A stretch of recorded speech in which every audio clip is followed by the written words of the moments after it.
It's not the tragedy and loss that makes my story worthy of attention.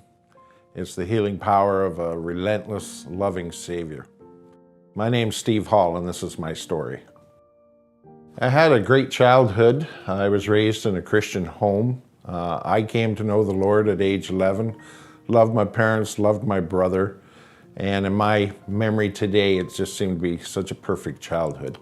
As I got older, I was 21 now, and a typical teenager was dating, and I met a woman named Lynn.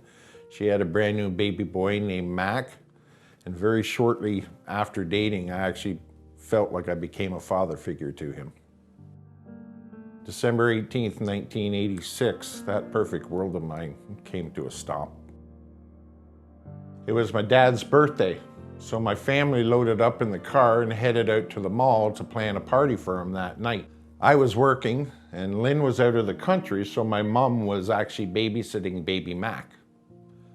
And at 9 a.m., my brother, my mother's friend, and baby Mac were hit head on by a bus.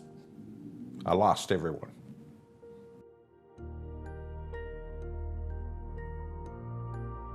For the next 19 years, I would just exist and always have the question on my mind, where was God that day?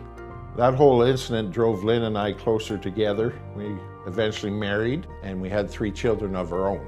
The brokenness that the two of us carried from that day started to weigh very heavy on our marriage and our family life, and it would eventually break apart our entire family.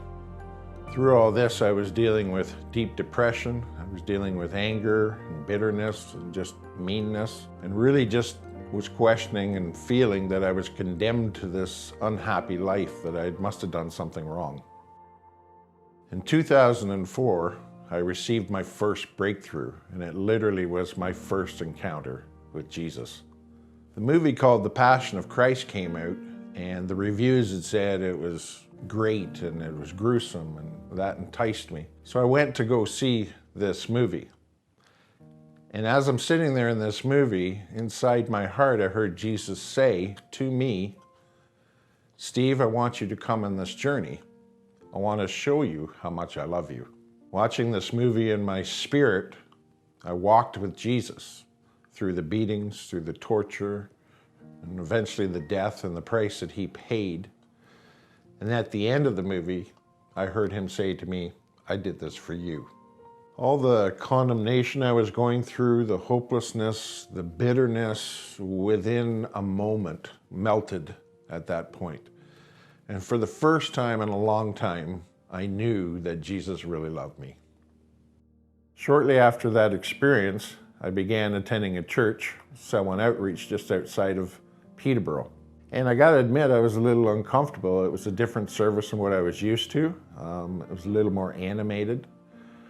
But again, I felt the Lord kind of pose a question to my spirit. And he said, "Steve, you've been looking for me for a long time. If you found me, how would you be acting?"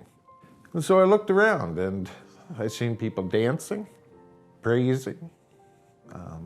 There was people even with tears, and I just seen the joy. And I realized that in my heart, that's exactly how I would act.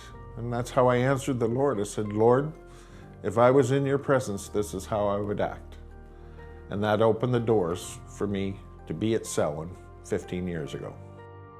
It's 15 years now, and I'm part of the tech team.